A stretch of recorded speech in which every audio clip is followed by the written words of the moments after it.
Assalamualaikum warahmatullahi wabarakatuh. Nama saya Hayatul Husna. Saya di jurusan Teknik Bahasa Indonesia.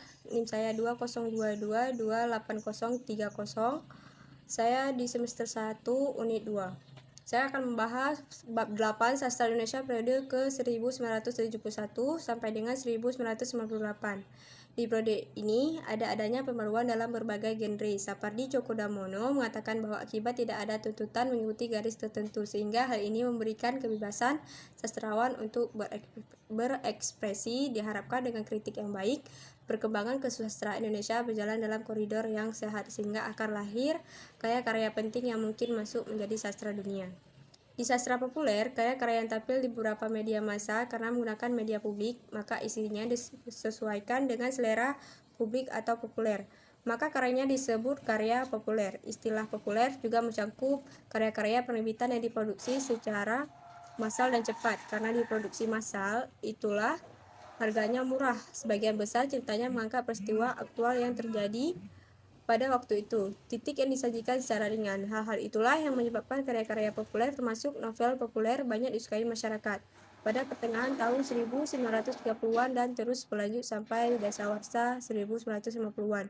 Bermunculan novel-novel yang dikemas dalam format sederhana dengan kualitas cetakan yang murah. Pada tahun 1950-an kembali dicetak ulangnya novel-novel terbitan Medan sebelum kemerdekaan dan serial Selat Cina.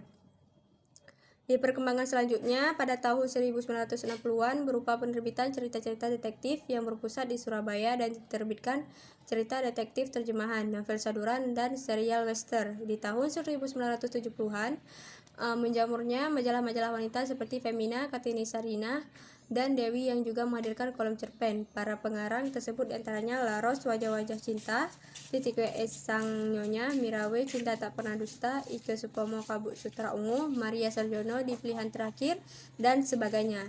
NH Dini Nurhayati Dini adalah sastrawan wanita Indonesia lain yang menonjol pada dekade 1980-an. Dengan beberapa karyanya antara lain Pada Sebuah Kapal, Namaku Hiroko, Labarkah, Pertemuan Dua Hati, dan Hati yang Damai. Ia telah menulis 11 buku berupa kumpulan cerpen, novel, dan memoir. Dan di sastra eksperimentasi, adanya bentuk eksperimentasi karya sastra di Indonesia diawali lahirnya puisi Mbeling. Pada mulanya adalah nama ruangan puisi dalam majalah Aktual terbitan Bandung 1972 sampai 1978, dan di kemudian puisi-puisi tersebut dimuat dalam ruangan tersebut dinamai juga puisi Mbeling. Mbeling sendiri menurut redaksi majalah Aktual ialah sikap nakal yang punya aturan, dan sedangkan tujuan memunculkan puisi ini ialah untuk mengunggah nilai-nilai yang bokeh, nilai seni kaum tua yang terlalu dilibatkan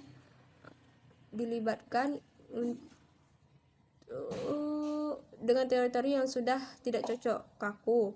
Penganjur utama puisi Mbeling adalah Remy Silado, pengarang yang nama aslinya adalah Jovi Tambayong yang merupakan pengasuh rubrik puisi di majalah Aktual. Nama sebenarnya adalah Yapi Panda Abdiel Tambayong atau Jepitan Bajong. Dan ia memiliki sejumlah nama samaran seperti Davazila, Alif Danya Munsi, Juliana C.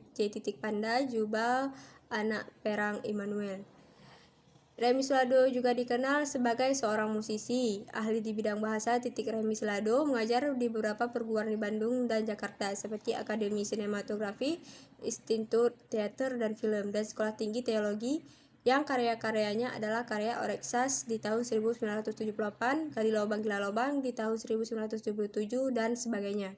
Eksperimentasi dalam jenis karya sastra lain seperti cerpen terasa pada di kurun 72-an.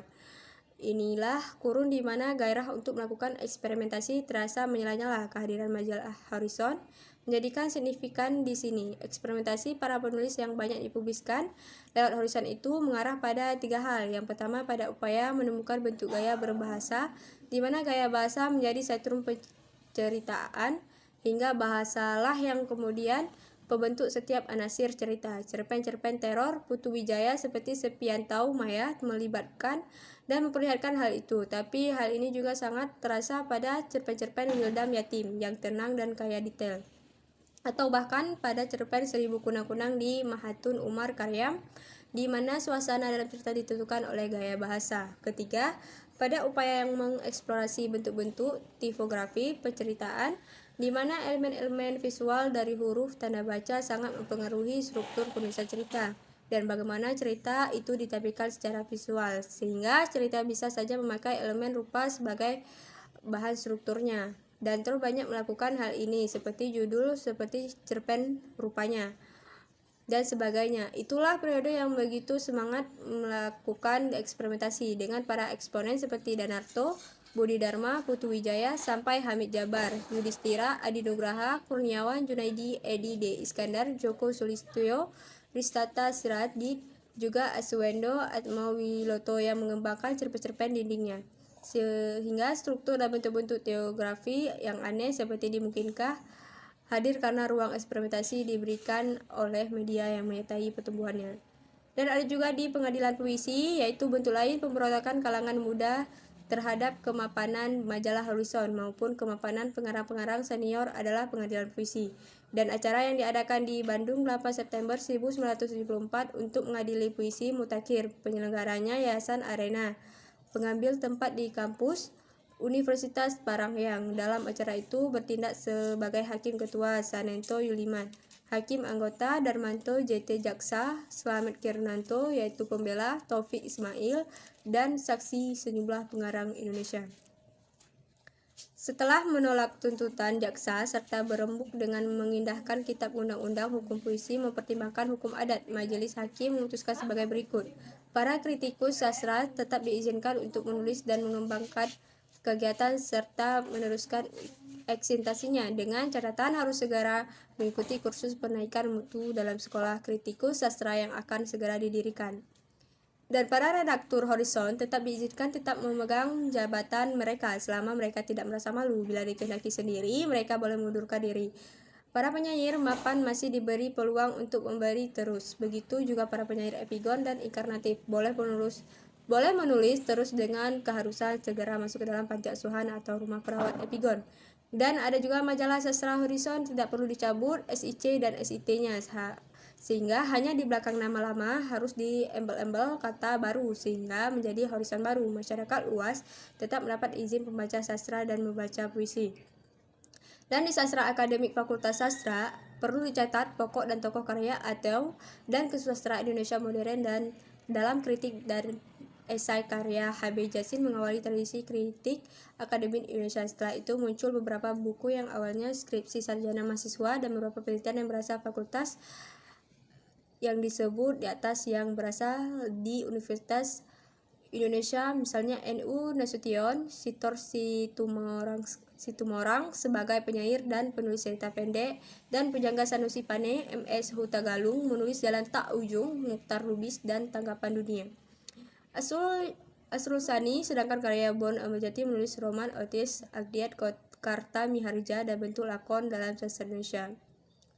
Hal tersebut disebabkan selain minimnya fasilitas gedung, buku-buku literatur, tenaga pengajar, dan minat mahasiswa, juga karena perhatian pemerintah yang kurang terhadap masalah-masalah perlu dicatat, pokok dan tokoh karya atau dan kesusastraan Indonesia modern dalam kritik dan esai karya H.B. Jasin mengawali tradisi kritik akademi Indonesia. Dan setelah itu muncul beberapa buku yang awalnya skripsi sarjana mahasiswa dan beberapa penelitian yang berasal dari fakultas seperti yang disebut di atas tadi, yang berasal di fakultas misalnya Jen Nasution, Sitor Situmorang sebagai penyair dan penulis Jalan Tak Ujung, Mukhtar Lubis, dan Tanggapan Dunia Asrul Sani. Sedangkan karya Bon Omer Jati menulis roman Atis Ekdit Kadar Karta Miharja dan bentuk lakon dalam sastra Indonesia dari Universitas Gadjah Mada, dan melahirkan beberapa gagasan dalam bidang kritik sastra Indonesia modern. Sedangkan yang berasal dari Universitas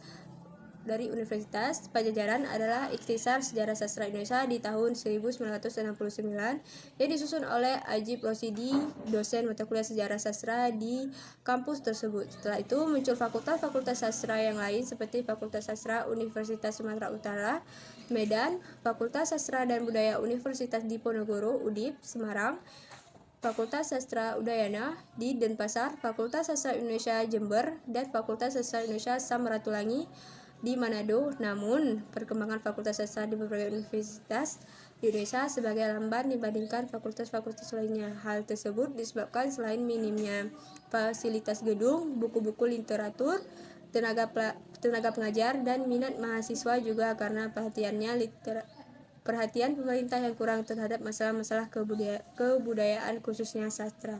Terima kasih, sekian dari presentasi saya. Assalamualaikum warahmatullahi wabarakatuh.